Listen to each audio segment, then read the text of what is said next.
Assalamu alaikum, dear students. We have already covered first two branches of chemistry. So today we will start the third branch of chemistry, that is about the organic chemistry. So सबसे पहले organic chemistry की हमने definition देखनी है कि what is the definition of organic chemistry. Organic chemistry की एक ऐसी ब्रांच है जिसमें हम हाइड्रोकार्बन्स को स्टडी करते हैं और उसके अलावा वो तमाम कंपाउंड्स जो हम हाइड्रोकार्बन से डिराइव करते हैं उनको भी हम ऑर्गेनिक केमिस्ट्री में ही स्टडी करते हैं। सो organic chemistry is the branch of chemistry that deals with the carbon compounds. Carbon compounds means hydrocarbon and their derivatives.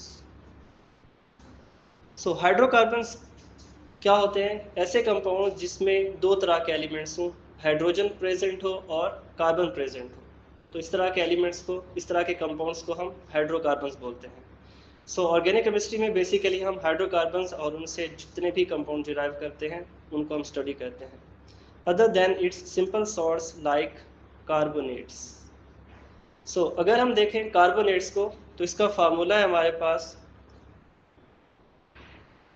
CO3-2। सो अगर हम इसमें देखें तो ऑर्गेनिक केमिस्ट्री में हम ऑर्गेनिक कंपाउंड्स को स्टडी करते हैं और ऑर्गेनिक कंपाउंड्स में कार्बन का होना ज़रूरी है। अगर किसी भी कंपाउंड में कार्बन प्रेजेंट है तो वो ऑर्गेनिक होता है, but there are some exception. बहुत सारे ऐसे कंपाउंड्स भी हैं जिनमें कार्बन मौजूद है बट फिर भी वो ऑर्गेनिक नहीं है। उसकी रीज़न ये है कि उन कंपाउंड्स की जो प्रॉपर्टीज़ होती हैं वो ऑर्गेनिक कंपाउंड से डिफरेंट होती हैं, जिसकी वजह से हम उनको ऑर्गेनिक कंसीडर नहीं करते। उनकी एग्जांपल्स में सबसे पहले हमारे पास एग्जांपल आती है कार्बोनेट्स की, जिसका फार्मूला है CO3-2। उसके बाद नेक्स्ट है हमारे पास बाइकार्बोनेट। बाइकार्बोनेट्स का फार्मूला है हमारे पास HCO3-1। सो अगर हम ऑक्साइड्स की बात करें तो ऑक्सीजन, और अगर इस पर चार्ज -2 हो तो हम इसको ऑक्साइड्स बोलते हैं। सो कार्बाइड्स की बात करें तो फॉर एग्जांपल कैल्शियम कार्बाइड है हमारे पास, जिसका फार्मूला है हमारे पास CaC2। मैं इसका फार्मूला यहाँ पे लिख देता हूँ।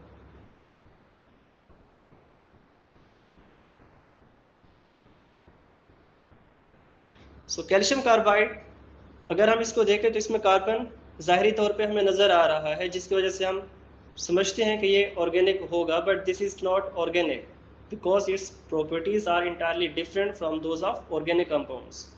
सो these are the exceptions in chemistry, specially in organic chemistry, के जिसमें कार्बन एज एन एलिमेंट होने के बावजूद भी हम इसको ऑर्गेनिक कंसीडर नहीं करते। बाकी ये चांदे कंपाउंड है, इनके अलावा बाकी जितने भी कंपाउंड है जिसमें कार्बन मौजूद होता है उन तमाम कंपाउंड्स को हम ऑर्गेनिक कंसीडर करते हैं। So carbon is the essential element that is present in organic compounds. In this branch, so आपने इसकी डेफिनेशन यहाँ तक करनी है। In this branch, we study the structure, formation, properties, composition, and reactions of carbon-containing compounds.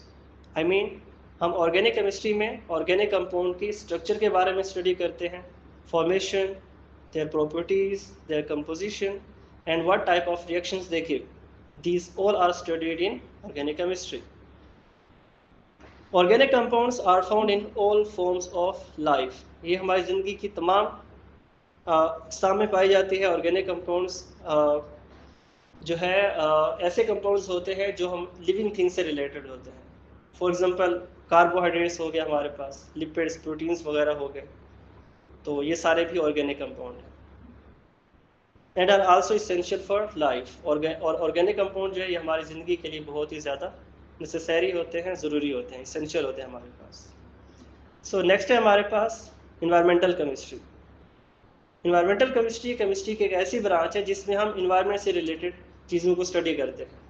Environment में किस किस्म के केमिकल्स मौजूद हैं, वो केमिकल्स कहाँ से आए हैं, उनके सोर्सेज क्या हैं, वो किस किस्म के रिएक्शंस करते हैं, उन केमिकल्स का इन्वायरमेंट के ऊपर इफ़ेक्ट क्या होता है और फिर उनका अंजाम क्या होगा। तो इन सारी चीज़ों को हम स्टडी करेंगे environmental chemistry. It is the scientific study of chemical and biochemical phenomena that occur in this planet. इस प्लैनेट पे जितने भी केमिकल और बायोकेमिकल फिनोमिना टेक प्लेस हो रहे होते हैं उनकी साइंटिफिक स्टडी हम इन्वायरमेंटल केमिस्ट्री में करते हैं। इन्वायरमेंटल केमिस्ट्री में हम किस चीज़ को स्टडी करते हैं? हम सोर्सेज को स्टडी करते हैं। अब इन्वायरमेंट की अगर हम बात करें तो इसकी डिफरेंट एग्जांपल हैं। For example air, soil and water, these are different types of environment. अगर हम हवा, मिट्टी और पानी की बात करें तो इसमें बहुत सारी केमिकल स्पीशीज़ हैं, बहुत सारे केमिकल्स मौजूद हैं हमारे पास। अब ये हवा, मिट्टी और पानी में, एयर, सॉइल एंड वाटर में जो केमिकल्स हैं इनका सोर्स क्या है, ये कहाँ से आया है? फॉर एग्जांपल वाटर है, वो पोल्यूटेड हो गया, इट्स कॉल्ड वाटर पोल्यूशन। अब ये वाटर पोल्यूशन किस वजह से हुई है?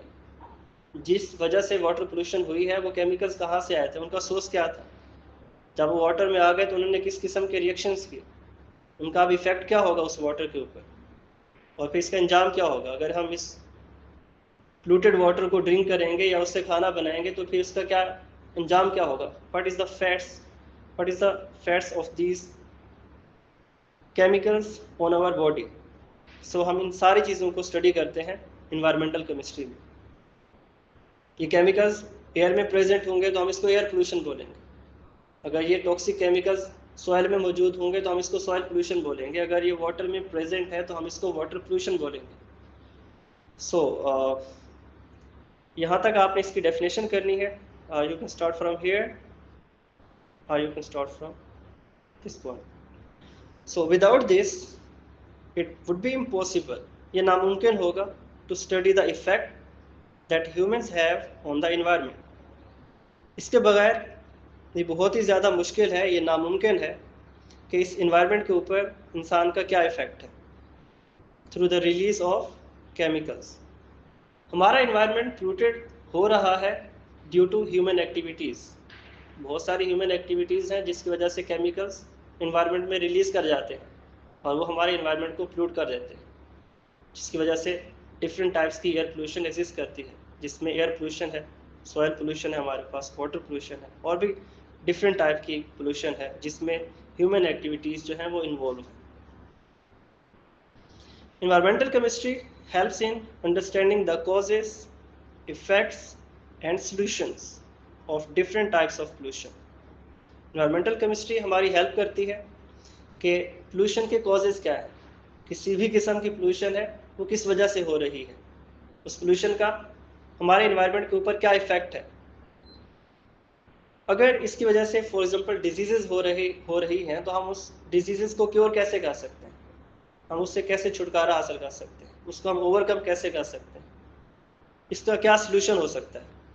तो इन सारी चीज़ों के बारे में जो डिस्कशन है वो हम केमिस्ट्री की जिस ब्रांच में करते हैं उस ब्रांच का नाम है environmental chemistry. So in short, environmental chemistry is all about the environment, whether this environment is in form of air, water or soil. So next branch of chemistry is environmental chemistry. Environmental chemistry chemistry की एक ऐसी branch है जिसमें हम analysis करते हैं, चीज़ों की छानबीन करते हैं। केमिस्ट्री में हम केमिकल्स वगैरह के बारे में पढ़ते हैं।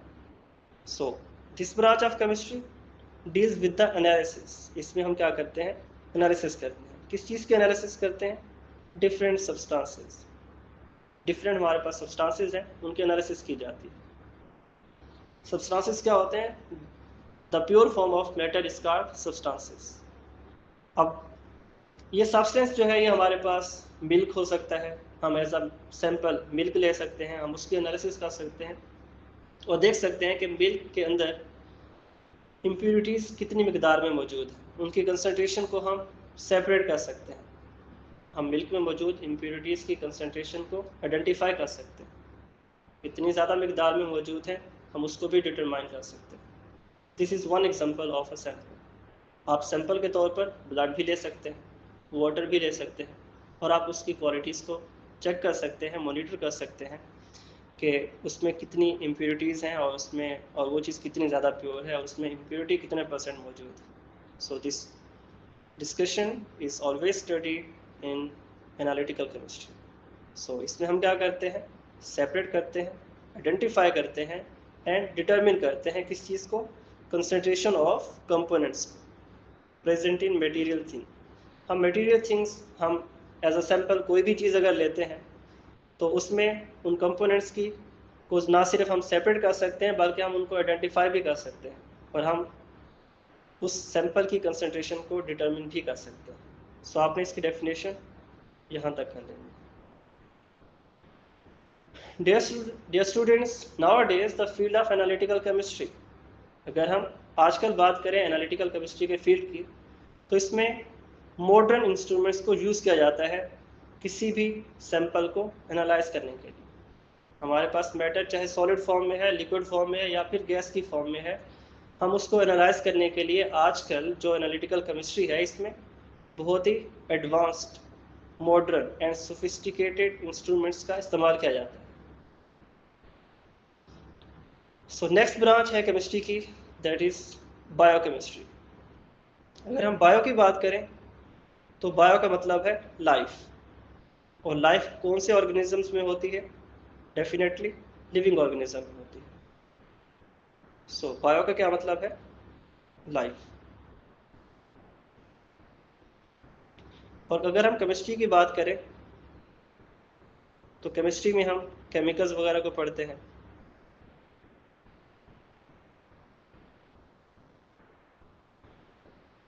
ठीक है। सो बायोकेमिस्ट्री में it is the branch of chemistry in which we understand life. Bio का क्या मतलब है? लाइफ। इट मीन्स हम बायोकेमिस्ट्री में किस चीज़ को अंडरस्टैंड करने की कोशिश करते हैं? लाइफ को अंडरस्टैंड करने की कोशिश करते हैं। कैसे करेंगे? Through chemical processes. So chemistry में हम केमिकल्स वगैरह पढ़ते हैं, केमिकल रिएक्शंस को हम स्टडी करते हैं, केमिकल प्रोसेसेस को स्टडी करते हैं। सो कोई भी लिविंग ऑर्गेनिज्म है उसमें किस किस्म के केमिकल रिएक्शंस टेक प्लेस हो रहे हैं, किस किस्म के केमिकल प्रोसेसेस टेक प्लेस हो रहे हैं, उन तमाम किस्म की जो स्टडी है वो हम बायोकेमिस्ट्री में करते हैं। So it is the study of chemical substances and vital processes. बहुत ही ज़्यादा आम प्रोसेसेस जो होते हैं जो कहाँ पे होते हैं? इन लिविंग ऑर्गेनिज्म। इसकी स्टडी को हम कहाँ पे डिस्कस करते हैं? बायोकेमिस्ट्री में। सो आप इसकी definition from this point to this point, आप यहाँ से यहाँ तक भी कर सकते हो इसकी definition. So what is the importance of biochemistry? Biochemistry की क्या इम्पोर्टेंस है? बायोकेमिस्ट्री की ये इम्पोर्टेंस है कि इट प्रोवाइड्स, ये हमें प्रोवाइड करती है। क्या चीज़ प्रोवाइड करती है? Insights into the structure and function of molecules. Biochemistry हमें मॉलिक्यूल्स की स्ट्रक्चर और फंक्शन के बारे में भी इंफॉर्मेशन प्रोवाइड करती है। जैसा कि अगर हम मॉलिक्यूल्स की बात करें तो लिविंग ऑर्गेनिजम्स में जो मेजर एलिमेंट्स हैं, मेजर मॉलिक्यूल्स हैं, वो कार्बोहाइड्रेट है हमारे पास, जो कि ज़्यादातर फ्रूट्स वगैरह में पाया जाता है, वेजिटेबल्स में मौजूद होता है। सो अगर हम प्रोटीन की बात करें तो जितने भी ड्राई फ्रूट्स हैं हमारे पास उन सब में प्रोटीन्स मौजूद होती है। लिपिड्स हैं हमारे पास, फैट्स वगैरह जो हैं उनको लिपिड्स बोलते हैं। और हमारे पास न्यूक्लिक एसिड आ गया, तो न्यूक्लिक एसिड में जो इसके मेजर कंपोनेंट्स हैं वो 2 हैं। एक है डीएनए है हमारे पास, डीऑक्सीराइबो न्यूक्लिक एसिड, इस चीज़ का ये एब्रीविएशन है। और उसके अलावा आरएनए है हमारे पास, राइबो न्यूक्लिक एसिड। सो बायोकेमिस्ट्री क्या करती है? ये हमारी हेल्प करती है मॉलिक्यूल्स की स्ट्रक्चर और फंक्शन को आइडेंटिफाई करने के बारे में, कि जो कार्बोहाइड्रेट्स हैं हमारे पास इनकी स्ट्रक्चर क्या है, इनके फंक्शंस क्या हैं लिविंग ऑर्गेनिज्म में। और प्रोटीन्स की बात करें तो इसकी क्या स्ट्रक्चर है। फॉर एग्जांपल अगर हम प्रोटीन की स्ट्रक्चर की बात करें तो प्रोटीन्स में पेप्टाइड बॉन्ड्स मौजूद होते हैं। पेप्टाइड बॉन्ड अमाइनो एसिड्स के दरमियान बनता है। अमाइनो एसिड्स क्या है? They are the building block of protein.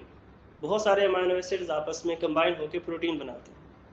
Secondly अगर हम बात करें कार्बोहाइड्रेट्स की तो बहुत सारे ग्लूकोज के जो यूनिट्स हैं वो आपस में मिलकर कार्बोहाइड्रेट्स बनाते हैं।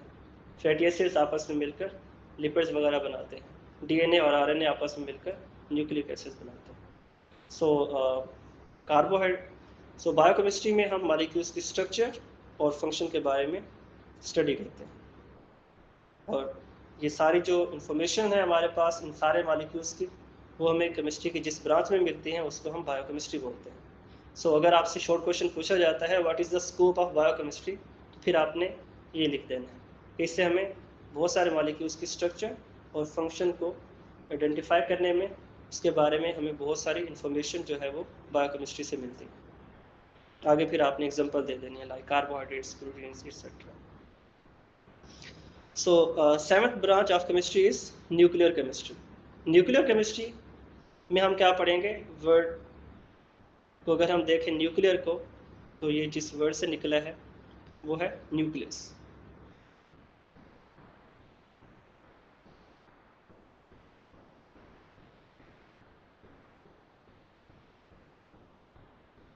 सो न्यूक्लियर केमिस्ट्री में हम क्या करते हैं, न्यूक्लियस के बारे में स्टडी करते हैं। Nuclear chemistry deals with the reactions taking place with in the nucleus of an atom. अगर हम एक एटम की बात करें तो फॉर एग्जांपल ये हमारे पास एटम है।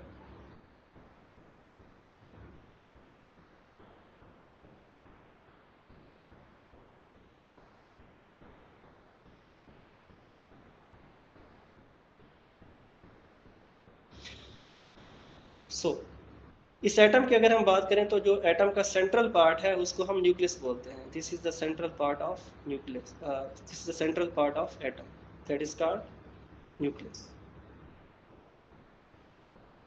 ठीक है। इस न्यूक्लियस के अंदर प्रोटॉन्स भी प्रेजेंट है, पी फॉर प्रोटॉन्स, प्लस इस न्यूक्लियस में न्यूट्रॉन्स भी मौजूद होते हैं। न्यूक्लियर केमिस्ट्री में हम क्या करते हैं, हम न्यूक्लियस के बारे में स्टडी करते हैं। इस न्यूक्लियस में किस किस्म के रिएक्शंस टेक प्लेस हो रहे हैं, उन तमाम रिएक्शंस को हम न्यूक्लियर केमिस्ट्री में स्टडी करते हैं। This branch deals with radio activity, nuclear processes and transformation in the nuclei of atoms. Atom का सेंट्रल पार्ट जो कि न्यूक्लियस कहलाता है, इसमें बहुत सारे रिएक्शंस हो रहे होते हैं, बहुत सारे न्यूक्लियर प्रोसेसेस हो रहे होते हैं, बहुत सारी रेडिएशन निकल रही होती हैं जिसको हम रेडियो एक्टिविटी बोलते हैं, बहुत सारे प्रोसेसेस हो रहे होते हैं जिनको न्यूक्लियर प्रोसेसेस बोलते हैं। फिशन रिएक्शन हो गया, फ्यूजन रिएक्शन वगैरह हो गया, इन तमाम रिएक्शंस को हम न्यूक्लियर केमिस्ट्री में डिस्कस करते हैं।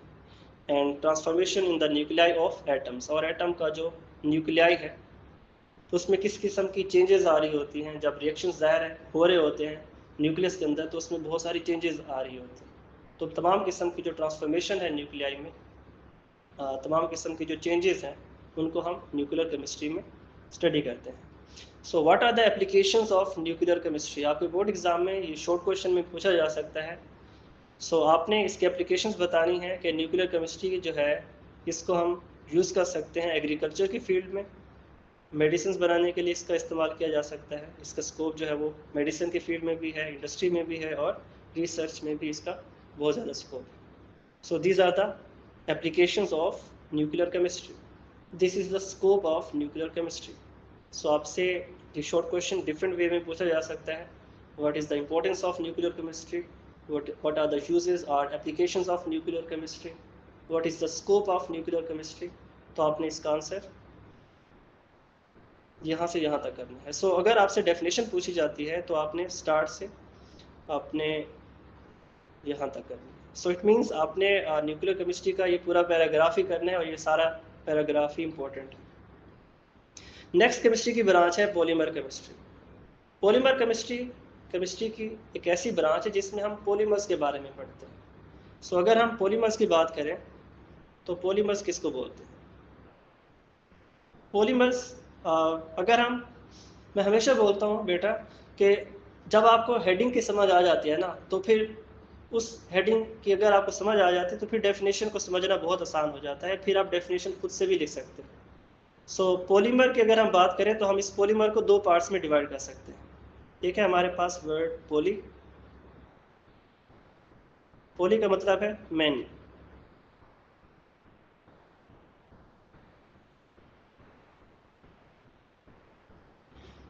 नेक्स्ट अगर हम बात करें सेकंड जो पार्ट है पॉलीमर का वो है MER, मर।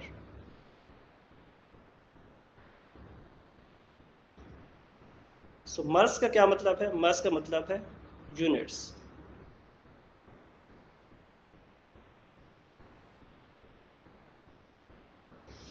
सो इट मीन्स पॉलीमर्स किसको बोलते हैं? मैनी यूनिट्स, छोटे छोटे यूनिट आपस में कंबाइन होते हैं और वो लार्ज यूनिट बना देते हैं, जिसको हम पॉलीमर बोलते हैं। आई मीन मोनोमर्स आपस में कंबाइन होकर पॉलीमर बनाते हैं। Monomer, mono means one and mer mean part or unit. So it means बहुत सारे मोनोमर्स आपस में कंबाइन होते हैं तो उससे क्या बन जाता है? पॉलीमर बन जाता है। पॉलीमर हम बोलते हैं लार्ज मॉलिक्यूल्स को, और ये लार्ज मॉलिक्यूल्स कैसे बनते हैं? They are made by linking together by a series of building blocks. So बहुत सारे मोनोमर्स आपस में बहुत सारे बिल्डिंग ब्लॉक्स हैं जिनको आपस में हम कनेक्ट करते हैं, लिंक करते हैं, उनको हम जोड़ते हैं तो उससे एक लार्ज मॉलिक्यूल बन जाता है जिसको हम पॉलीमर बोलते हैं। So polymer chemistry focus on the properties, structure and synthesis of polymers and macromolecules। Polymer chemistry में हम पॉलीमर्स के बारे में पढ़ते हैं। पॉलीमर्स की स्ट्रक्चर किस किस्म की है, प्रॉपर्टीज किस किस्म की है, और पॉलीमर किस किस्म के रिएक्शन दे रहा है, क्या वो एडिशन रिएक्शन दे रहा है या फिर कंडेंसेशन रिएक्शन दे रहा है। इसके रिएक्शंस को समझने की ज़रूरत नहीं है बिकॉज हम डेफिनेशन की बात कर रहे हैं, तो आपने कंफ्यूज नहीं हो जाना कि आप एडिशन रिएक्शन कौन से होते हैं। वो हायर लेवल पे जाके आप इन सारी चीज़ों को डिस्कस करेंगे, पढ़ेंगे आप इसके बारे में कि एडिशन जो पॉलीमर हैं ये किस किस्म के एडिशन रिएक्शन देते हैं, किस तरह से देते हैं, और किस किस्म के कंडेंसेशन रिएक्शन देते हैं, etcetera. So polymer chemistry is all about the study of polymer. Polymer को हम मैक्रोमॉलिक्यूल्स भी बोलते हैं। सो हम इसके स्ट्रक्चर, प्रॉपर्टीज और सिंथेसिस को पढ़ते हैं, इसके रिएक्शन वगैरह को स्टडी करते हैं। सो आपने इसकी डेफिनेशन पॉलीमर केमिस्ट्री की from this point to this point आप यहाँ से यहाँ तक कर सकते हैं। So many materials present in the living organism including proteins, cellulose and nucleic acids, they are naturally occurring polymers. तो पॉलीमर्स हमारे पास नेचुरल भी हो सकते हैं और सिंथेटिक भी हो सकते हैं। तो these are the examples of natural polymers. इसमें हमारे पास प्रोटीन्स है, सेलुलोज है और nucleic acids. So these are the materials, these are the polymers that are present in living organism. Next branch जो है केमिस्ट्री की वो है जियोकेमिस्ट्री। अगर हम जियोकेमिस्ट्री की बात करें, but first we should know about what is the meaning of geo. Geo means earth, जमीन को बोलते हैं। मतलब है अर्थ से रिलेटेड जितनी भी चीजें हैं, जिस किस्म की भी स्टडी है जो कि अर्थ से रिलेटेड होगी, हम उसको किस में पढ़ेंगे? केमिस्ट्री की जिस ब्रांच में हम इसको स्टडी करेंगे उसको हम बोलते हैं geochemistry. The study of chemical composition of earth. Earth की केमिकल कंपोजिशन क्या है and its sources and minerals called geochemistry. Geochemistry chemistry की एक ऐसी ब्रांच है जिसमें हम अर्थ की केमिकल कंपोजिशन को स्टडी करते हैं, सोर्सेस को स्टडी करते हैं, और किस किस्म के मिनरल्स मौजूद हैं अर्थ के अंदर, उन मिनरल्स को भी हम स्टडी करते हैं जियोकेमिस्ट्री में। Apart from its use in minerals, ना सिर्फ इसका यूज मिनरल्स में है, मिनरल्स को एक्सप्लोर करने में है, बल्कि जियोकेमिस्ट्री जो है इसकी बहुत सारी एप्लीकेशंस हैं। एनवायरनमेंट को मॉनिटर करने के लिए भी हम इसको यूज कर सकते हैं, फॉरेस्ट्री के फील्ड में भी हम इसको यूज कर सकते हैं, और मेडिकल रिसर्च में भी हम इसको यूज कर सकते हैं। तो these are the applications of geochemistry. तो आपने इसमें दो पॉइंट्स याद रखने हैं, एक तो है जियोकेमिस्ट्री की डेफिनेशन है और सेकंड है what are the applications of geochemistry. तो ये दो पॉइंट्स आपने इसमें याद रखने हैं। नेक्स्ट ब्रांच है केमिस्ट्री की, वो है medicinal chemistry. Medicinal chemistry chemistry की एक ऐसी ब्रांच है जो कि मेडिसिन से रिलेटेड, मेडिसिन को किस तरह से सिंथेसाइज किया जाता है, इन मेडिसिन को जब हम इस्तेमाल करते हैं तो इन मेडिसिन का हमारी बॉडी के ऊपर क्या इफेक्ट होता है, हम इन मेडिसिन को किस तरह से इनटेक कर सकते हैं।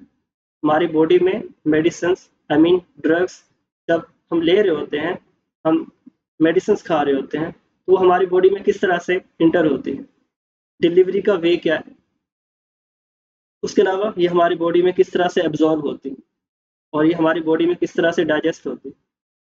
आफ्टर एब्जॉर्प्शन एंड डाइजेशन इनका हमारी बॉडी के ऊपर क्या इफेक्ट होगा। तो हम इन तमाम किस्म की जो स्टडी है वो केमिस्ट्री की जिस ब्रांच में करते हैं उसको हम बोलते हैं मेडिसिनल केमिस्ट्री।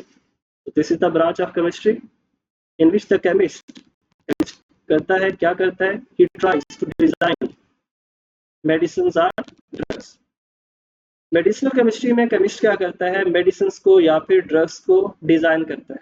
डिजाइन करने के बाद वो क्या करता है, इन मेडिसिन या फिर ड्रग्स को सिंथेसाइज भी करता है, वो बनाता भी है। और ये सारी की सारी मेडिसिन क्या होती हैं, इंसानियत के लिए फायदेमंद होती हैं। These are beneficial for mankind. It includes the discovery, delivery, absorption and metabolism of drugs in human body. इससे मैंने आपको ऑलरेडी बता दिया कि ह्यूमन बॉडी में जो ड्रग्स हैं उनकी हम डिस्कवरी वगैरह, उसकी डिलीवरी के बारे में पढ़ते हैं, एब्जॉर्प्शन के बारे में पढ़ते हैं और मेटाबॉलिज्म के बारे में भी पढ़ते हैं। मेटाबॉलिज्म का मतलब है डाइजेशन, कि वो हमारी बॉडी में किस तरह से डाइजेस्ट होती है। तो इसमें ये जितनी भी किस्म की स्टडी है वो हम मेडिसिनल केमिस्ट्री में करते हैं। लास्ट जो ब्रांच है केमिस्ट्री की वो है एस्ट्रोकेमिस्ट्री। ये केमिस्ट्री की एक ऐसी ब्रांच है जिसमें हम स्पेस से रिलेटेड चीज़ों को डिस्कस करते हैं। अब स्पेस में मॉलिक्यूल्स और जो आयंस प्रेजेंट होते हैं उनकी स्टडी हम एस्ट्रोकेमिस्ट्री में करते हैं। It is the study of molecules and ions recurring in space and Interstellar space. तो सितारों का जो झुरमट होता है उसको हम इंटरस्टेलर स्पेस बोलते हैं। उनके दरमियान जो डिस्टेंस होता है उसको हम इंटरस्टेलर स्पेस बोलते हैं। तो उसमें जो जिस किस्म के भी मॉलिक्यूल्स मौजूद होते हैं, जिस किस्म के भी आयंस मौजूद हैं, चाहे वो पॉजिटिव आयंस हैं या फिर नेगेटिव आयंस हैं, और मॉलिक्यूल्स किस टाइप के हैं, होमोएटॉमिक मॉलिक्यूल्स हैं या फिर हेटेरोएटॉमिक मॉलिक्यूल्स हैं हमारे पास, इन तमाम मॉलिक्यूल्स की स्टडी हम एस्ट्रोकेमिस्ट्री में करते हैं।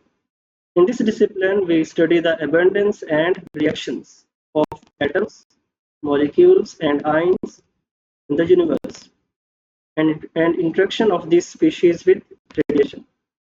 एस्ट्रोकेमिस्ट्री केमिस्ट्री की एक ऐसी ब्रांच है जिसमें हम देखते हैं कि जो यूनिवर्स है हमारे पास उसमें मॉलिक्यूल्स और आयंस की अगर हम बात करें तो उनकी एबंडेंस क्या है, उसमें एटम है, मॉलिक्यूल है और आयंस है, ये कितनी ज़्यादा मिकदार में मौजूद हैं, ये किस किस्म के रिएक्शंस देते हैं और इनका आपस में क्या इंटरेक्शन है और इनका रेडिएशंस के साथ क्या इंटरेक्शन है। इन तमाम किस्म की जो स्टडी है वो हम केमिस्ट्री की जिस ब्रांच में करते हैं उसको हम बोलते हैं एस्ट्रोकेमिस्ट्री। तो नेक्स्ट हमारे पास इससे रिलेटेड एक एक्सरसाइज है। A lunar mission has recently brought samples from the moon. The following experiments were then carried out. तो नीचे उन्होंने 3 टाइप के एक्सपेरिमेंट्स हमें दिए हैं और वो हमसे ये पूछना चाह रहे हैं कि फॉर एग्जांपल एक्सपेरिमेंट नंबर 1 है तो वो केमिस्ट्री की किस ब्रांच में फॉल करता है, तो ये आपने बताना है। इसी तरह से सेकंड एक्सपेरिमेंट है और थर्ड एक्सपेरिमेंट। तो अगर हम बात करें एक्सपेरिमेंट नंबर 1 की, तो डिटरमाइनिंग इट्स कंपोजिशन, तो हम कंपोजिशन को किस केमिस्ट्री की किस ब्रांच में डिटरमिन करते हैं, हम करते हैं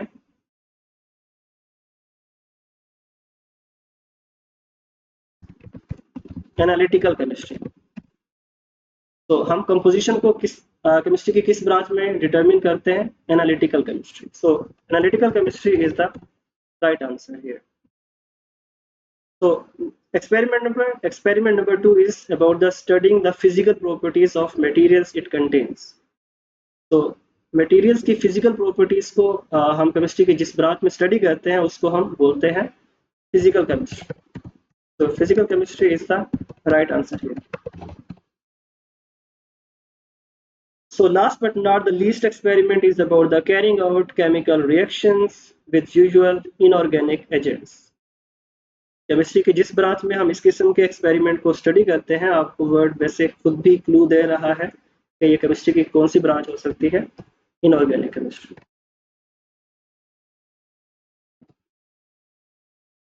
so these were the branches of chemistry जो हमने आज कंप्लीट कर ली हैं। आपका केमिस्ट्री में हमने इसकी डेफिनेशन से लेकर इसकी सारी ब्रांचेस को डिस्कस किया है। तकरीबन इसकी 11 ब्रांचेस थी, हमने 1 बाय 1 सारी ब्रांचेस को डिस्कस किया है। तो आपका केमिस्ट्री की इन ब्रांचेस में से कोई भी ब्रांच ऐसी है जिसकी आपको सही तरह से समझ नहीं आई, आपका कोई क्वेश्चन है, तो आप कमेंट सेक्शन में जाकर कमेंट करके आप पूछ सकते हैं। So I will be there to answer you people इंशाल्लाह। So this was all about the branches of chemistry from me. and our team at Junior Leaders School Foundation. Thank you for watching.